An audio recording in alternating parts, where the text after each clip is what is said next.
Kerry, Rafael, hey, congratulations for Lupe. Thank you. Thank you so much. Rafael, I actually spoke to you once. It was years ago at CineQuest in San Jose. 2 years ago. 2 years ago. 2 years ago. So here we are again. so it must be a great feeling that this film is finally out for the entire world to see. Yeah, I'm very excited. Like, I seriously never thought when we were shooting this film that it was going to make it all the way to HBO. So it's very rewarding, and we're super excited to have the support of such a platform. Hopefully a lot of people get to see it. And Kerry, how do you feel that this film is actually coming out for HBO? Because it's coming out for HBO Max, which is not a small outlet. No. I'm totally overjoyed, and in fact, I'm ecstatic and beside myself. Usual sort of English restraint showing here, but I'm actually sort of giddy with joy about it. That HBO have taken such a plunge with such a bold movie and putting us front and center on their schedule. It's just amazing. Rafael, I know I asked you this before, but for some people who don't know, why did you want to do a film like Lupe? Why not? It's an incredible film. It's a dream role for any actor or actress to like submerge herself. You guys, you got such a journey and such an arc. I was lucky to be cast and to have this as like my first film here in the States. That sounds terrific. Kerry, when they approached you with this script, where did you want to basically take their story towards, and how did you want to consult them to make this, how can you say, grounded and more realistic? Okay, so first off, I came to the party quite late. I came in during post-production. Chuck and Andre had got a rough cut together, and I was approached by the editor, Sharan, who's an amazing editor, by the way. She's fabulous. She'd come across me in June 2017 as a late transitioner. I decided to come out as transgender, but I did it in a very spectacular manner. I did it at Disney in front of 500 employees on the studio lot. So she found me. She found me and said, "Look, you've obviously got a bit of a, you wear your heart on the sleeve. You've obviously got a lot to say, and you feel you're not afraid to take chances." So she came to me with the project and said, just give us some notes. I trust you. I respect you as an editor. Just give me some notes. And 3 days later, she contacts me quite upset. Well, not upset, just a bit pissy, going, "Well, when am I going to get my notes?" And I said, "You can get your notes when I stop crying." Because the story just spoke to me in such a way, because my journey was just beginning. Rafael and Lupe's journey was just beginning. And it just echoed so much about how I felt and how disassociated I felt, but yet wanted to be part and be genuine and just be honest with the world around me. So that's why I got involved. And I'm glad that they respected my thoughts and views during the post process. There were a couple of times when we almost came to loggerheads over the cut and certain scenes, and Rafael may be able to talk to this afterwards. But there were a couple of pivotal scenes where, we held on it. We held on the emotion, and Chuck and Andre were going, no, this is too long. We need to move on. And I go, no. Have you ever lost everything? Have you ever just been at rock bottom, not knowing who your friends are, where your family's at, what you're doing, where you belong? There's nowhere for you to go but up. Have you ever had that moment? I said, because I have at least 3 times, and to see that reflected back was such a beautiful thing, and they listened to it and they respected the input we gave. So that's just one example. Rafael, can you address what Kerry touched upon, basically getting to that headspace, transitioning between, your characters? Well, I mean, that's, I feel like, one of the reasons this film, I feel, works, and I feel like people are going to enjoy a lot, because it takes us into this journey of authenticity and what being a woman means, or what being a woman looks like. And we see the character of Lupe finding that for herself. And at the end, it not necessarily might look like the image that you're expecting to be.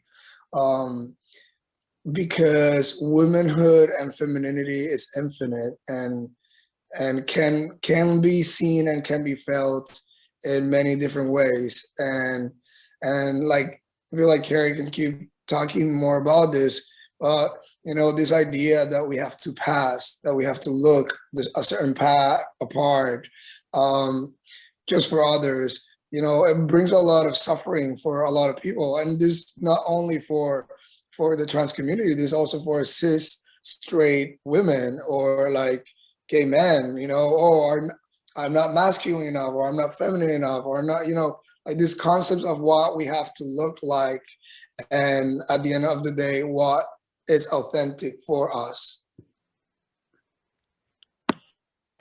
Yeah, I can back that up in, you know, in the process, you know, in the trans community. I lived in WeHo for a little while. In the trans community, you know, we're all so judgmental about ourselves, you know, and the way others look at us, and to realize and have it reflected on screen that we can be genuine. To see Rafael be a beautiful woman and yet a kick-ass hard man, if you wish, for the fact that those two have a synergy and together, and yet they are the same person and they are that being, you know, it helped me accept the fact that I just want to look and be how I want to be. You know, some days I am slightly more masculine, I won't shave, and other days I'm very, very feminine. But at the end of the day, I am still she and her, and that is my truth, and that's my genuinity that I bring to the community. That is terrific. And Rafael, you look great on both ends, by the way, just for the film. But could you talk about the physicality that you actually, the masculinity that you had to portray in this film? Because obviously, you know, you're a boxer trainer in the film. Did you basically had to learn that, or do you had to physically prepare for that before? Yeah, one of the first things that the directors did as soon as I got the role was starting my training in Muay Thai fighting.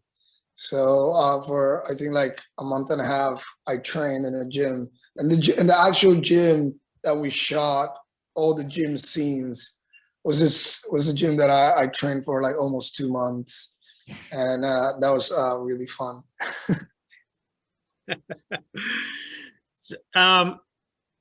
Kerry, in terms of this, in terms of more of the story, you tried to basically bring in the authenticity.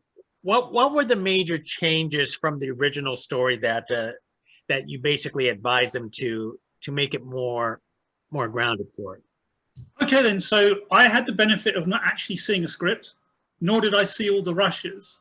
Yeah. So I was purely reflecting back and giving input into whatever Sharan was cutting together and whatever was being presented to me, and then saying, hey, you know, I would feel more comfortable, or what you're showing there, we need some more of that. And that tenderness between the two of them, you know, when they're talking, and these improvised scenes that Rafael did with Celia, you know, just to try and pull on threads there. You know, there's some things that I still don't agree with, but I was able to say, okay, then, you know, let's lean on these moments more. But I think I had the benefit of not actually seeing all the material. So I could react as a viewer would react, but also a viewer that was in the community as well. Because I'm actually an award-winning editor and post-production supervisor under my given name. So this is my first feature actually as Kerry, and I'm just so blessed that as a 4-year-old, she's doing so well.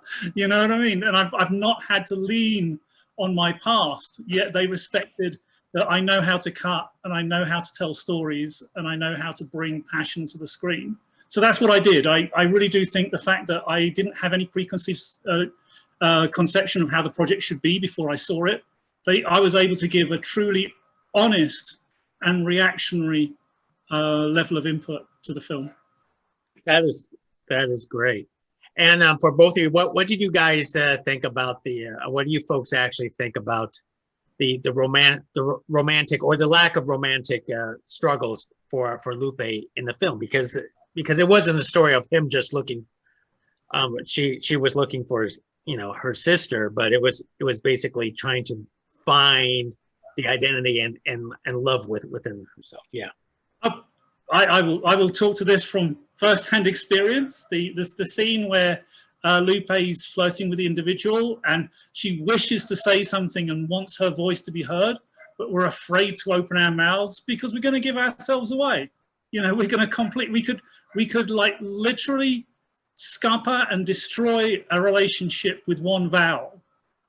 And to see that shown back at us, I was just so moved by that moment. I've been in that situation so many times when someone's shown a level of interest and I go, if I open my mouth, it's all over. It's all done. And to see that struggle of like, I wish I could, but I can't, and missed opportunities. And missed opportunities because we're trying to be real, we're trying to be genuine, and we're trying to be honest. But in that genuinity and honesty, we're afraid. We're brutally afraid to be ourselves.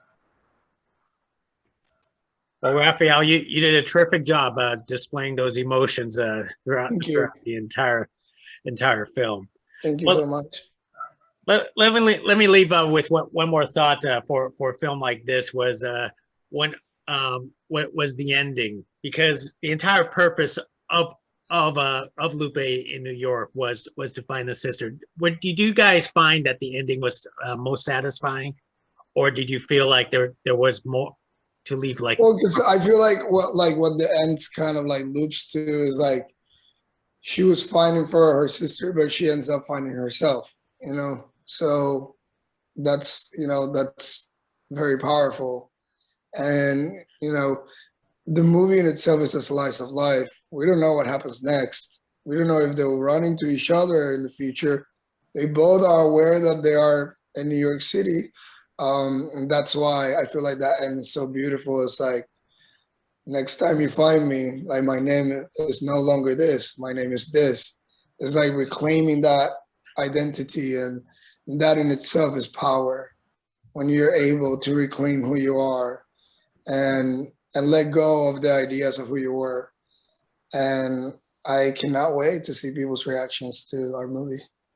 So I'd like to back up what Rafael's saying. Is it's a journey of self-discovery, but then again, this is where Lupe becomes an every person story. It's not just for our community. It's for everybody, because we're all searching for something, be it the crock of gold at the end of the rainbow, or a family member, or ourselves. We're all searching and desperate to get there, and to see someone realize to a major level their dreams and aspirations to be genuine and be real. That's what I take away. The actual fact that whether or not they do find their sister is not important. It's the process and the journey of getting there. And, through this film, I've been on such a massive journey myself.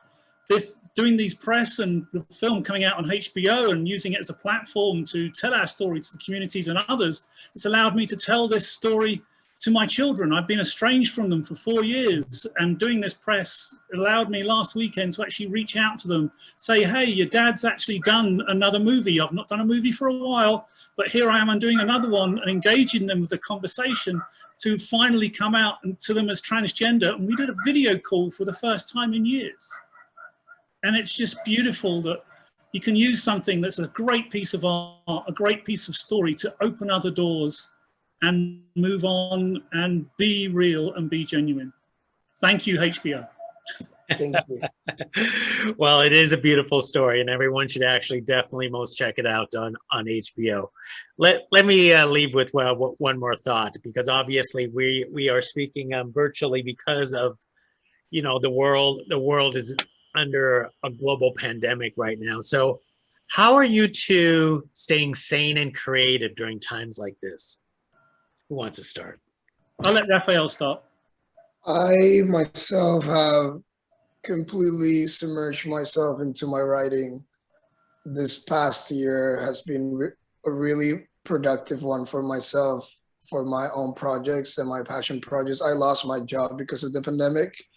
And I immediately saw it as an opportunity to invest in myself, and I dived straight to that.